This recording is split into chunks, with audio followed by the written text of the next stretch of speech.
how do you keep fresh?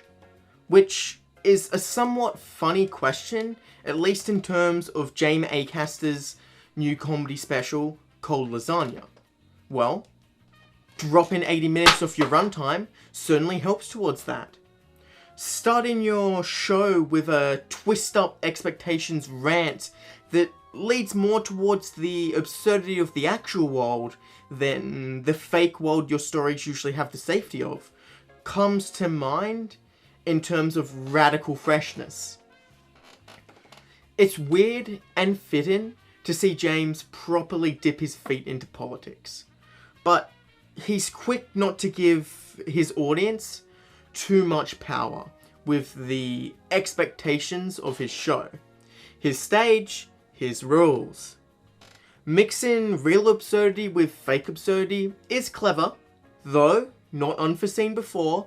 Chappelle comes to mind, but new in the Acaster meta.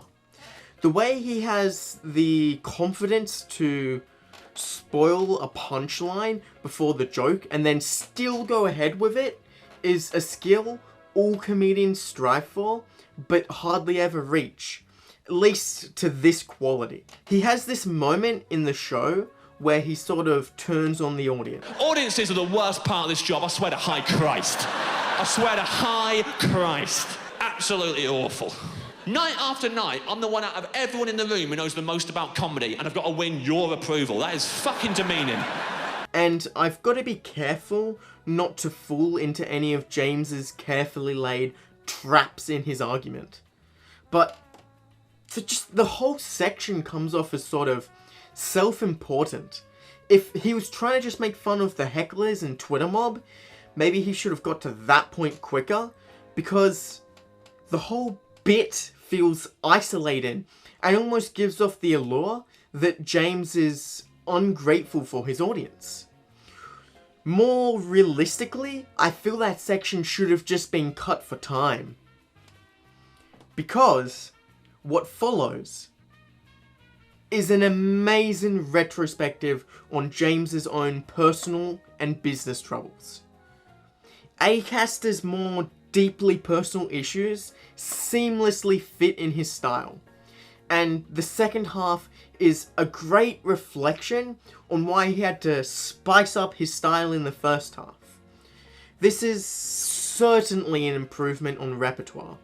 It's absolutely brilliant to see Acaster keep fine-tuning his skills and find new areas to explore. But he's still got a pacing problem.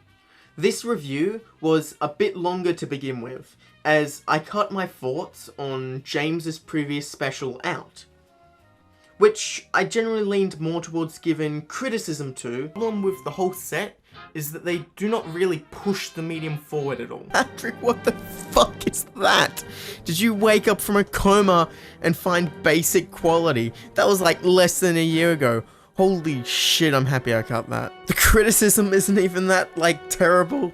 It's just the set design and everything, and the performance. Oh, pain. Don't make me watch that shit. I can't believe I ever got a 30 minutes of actually good content out of that comedy video. At least in terms of the context of my previous comedy video. Because that special was by no means bad, just overly long and sort of meandering. This, however, is a definitive improvement, but still has some fat to be cut. In the end, Acaster keeps aiming for 6 identical cream horns, but it's too much. 6 cream horns is way too much for any one human. It's an overindulgence. James keeps getting 4 to 5 sloppily made cream horns. They're delicious, with all the ingredients of a masterpiece, but are missing the prestige.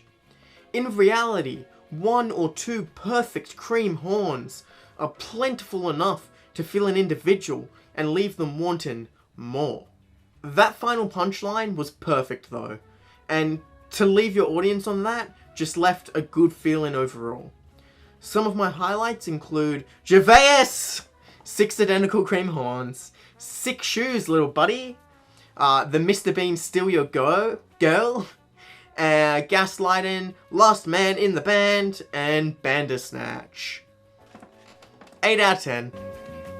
Where's he gonna land on the comedy master list? Ooh, number 6, right between Killing Them Softly and Flabag. Commendable position.